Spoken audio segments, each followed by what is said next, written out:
You're right guys, Mr. Juggy here and welcome to a brand new Black Ops 3 versus video. And in today's videos, our contenders are Zetsubou no Shima and Eisendrache. Eisendrache obviously coming out in January, I think it was, quite some time ago, and Zetsubou no Shima coming out pretty recently in the last 2 months. Now I've definitely had enough time to play it, but I've definitely not played it enough.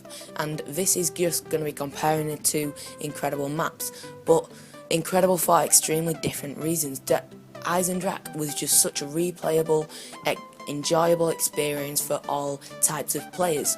Those bashes could camp in a corner with the Stormbow, those shocking players could get the Stormbow and then just go wild with it, and those casual players could just play with their brother and sister as they do. But with Zetsubou no Shima, there is definitely one type of player that it suits the most, and that it is those bashes. The people that set out 5 hours a day to play zombies, the people who set up for about 3 hours getting the gas master shield, getting a power run, getting a pack-a-punch open, and then eventually doing the Easter egg. But that isn't everyone's cup of tea. Now usually in these versus sort of videos, I would put up a whole screen, a proper scoreboard, because these contenders deserve it. But unfortunately, Zetsubou no Shima is such an irritating, hard trek just to set up.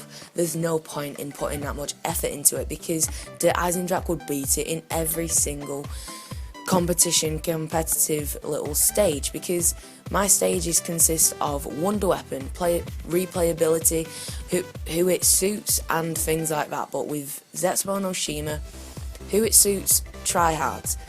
Replayability, there isn't one. It is completely irritating and annoying to set up. It takes hours. And then the wonder weapon, it's the knockoff of the squicklifier. I can't say that word, honest to God.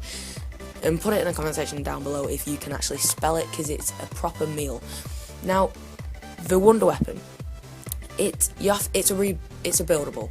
Everyone predicted it would be a buildable, but the way you have to build it, it's relatively easy, and yeah, it's quite easy to get, but the gun you're actually getting, I don't want it. When people beg for it, when I'm playing with my friends and they want it, I let them have it, because honest to God, it is not worth the trek of building it and then upgrading it.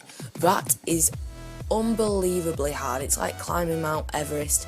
Honestly, I've never done it, and I'm sort of like the Easter egg type of guy, discovering and doing all sorts like that, putting hours into the game, but I'm not willing to put hours into Zetsubou no Shima like I was the Eisendrache. The Eisendrache, my highest score is about 60 odd.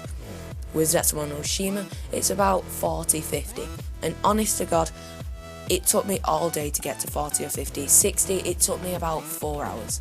And I'm willing to put that much time into it, but Zetsubou no Shima, definitely not. Now the next point is the pack-a-punch weapons. Nothing's changed there. Blast furnace, nothing's changed there. But then it is the weapons. Zetsubou no Shima has to win. It just has to. I don't want it to, but it has the new black market weapons in it. It has those double-handed pistols and marshals. They're unbelievably good. They're like the better haymaker. The point has to go to Zetsubou no Shima for that.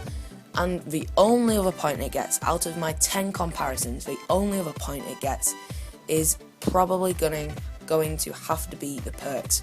Simply because you can get Widow's Wine for free if you kill the spider. You kill the spider by opening a little bit, you open a little bit by getting the knockoff squicklifier. And yeah, that's not too hard, not the easiest, but it's a good achievement to get Widow's Wine, and it's a good free perk.